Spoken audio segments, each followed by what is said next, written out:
Hello guys, வாங்க இன்னைக்கு மல்லை சீரியல் ப்ரோமோவை பற்றி இந்த வீடியோவில் பார்க்கலாம். இப்போ தான் ஃபஸ்ட் டைம் என் சேனலை பார்க்குறதா இருந்தால் சப்ஸ்கிரைப் பண்ணிக்கோங்க. விஜய் சார் கோயிலுக்கு வந்து மல்லி அங்கேயும் எங்கேயுமா தேடி அலையிறாங்க. எங்கே பார்த்தாலும் சுற்றியும் முற்றியும் பார்க்குறாங்க, மல்லி எங்கேயுமே இல்லை.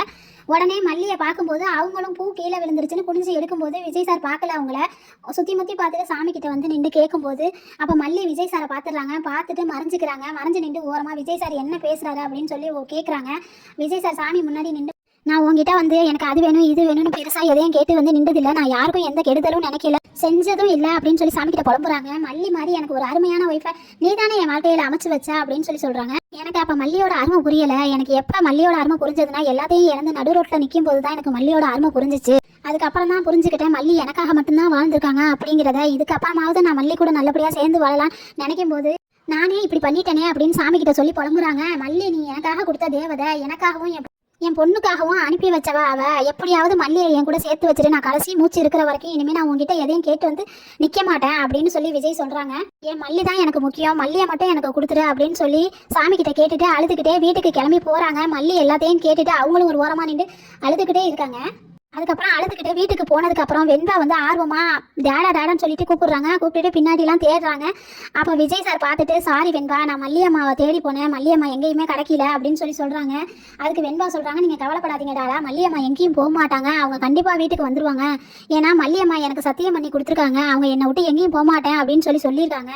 கடைசி வரைக்கும் என் கூட தான் இருப்பேன் அப்படின்னு சொல்லியிருக்காங்க அப்படின்னு சொல்கிறாங்க வெண்பா. அதுக்கு விஜய் சார் சொல்கிறாங்க, மல்லியம்மா பண்ணி கொடுத்த சத்தியத்துலலாம் எனக்கு நம்பிக்கை இருக்குது, ஆனால் மல்லிக்கு எதுவும் ஆயிடக்கூடாது அப்படிங்கிறது என் மனசு பதறுது அப்படின்னு சொல்லி வெண்பா கிட்ட சொல்கிறாங்க. நான் தான் தப்பு பண்ணிட்டேன் வெண்பா, நான் அவசரப்பட்டு மல்லியம்மாவை கை நீட்டி இருக்கக்கூடாது, நான் தான் தப்பு பண்ணிட்டேன் அப்படின்னு சொல்லி புலம்புறாங்க.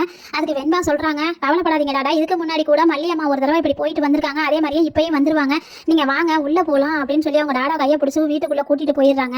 மறுநாள் காலையில் வக்கீல் சார் திவ்யா மேடத்துக்கிட்ட ஃபோனில் பேசிகிட்டு இருக்காங்க. நீங்கள் கவலைப்படாமல் இருங்க மேடம், நம்ம பக்கத்து தான் கேஸ் ஸ்ட்ராங்காக இருக்குது, விஜய் பற்றின எல்லா ப்ரூஃபும் என்கிட்ட இருக்குது, நம்ம பக்கத்து தான் கேஸ் ஜெயிக்கும் அப்படின்னு சொல்கிறாங்க. அப்போதைக்கு கதிரேசன் சார் உள்ளே வந்துடுறாங்க.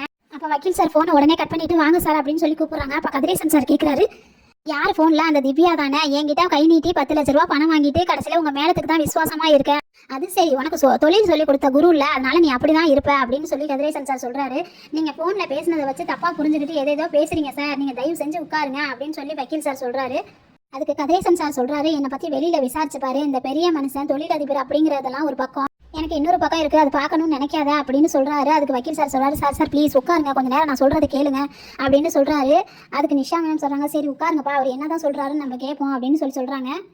அதாவது சார், நீங்கள் நினைக்கிற மாதிரி இந்த கேஸ்லேருந்து நான் விலகிட்டா என்ன ஆகுன்னு நீங்கள் நினைக்கிறீங்க? எங்கள் மேடம் வந்து இதே மாதிரி என்ன மாதிரி ஜூனியர் 3 பேர் இருக்காங்க, வேறு யாரையாவது வச்சு கேஸ் நடத்துவாங்க அப்படின்னு சொல்கிறாங்க. அதுக்கு கதிரேசன் சார் சொல்கிறாரு, அவருக்கு ஒரு 5 லட்ச ரூபாயை தூக்கி கொடுத்தா முடிஞ்சிருச்சு அப்படின்னு சொல்கிறாரு.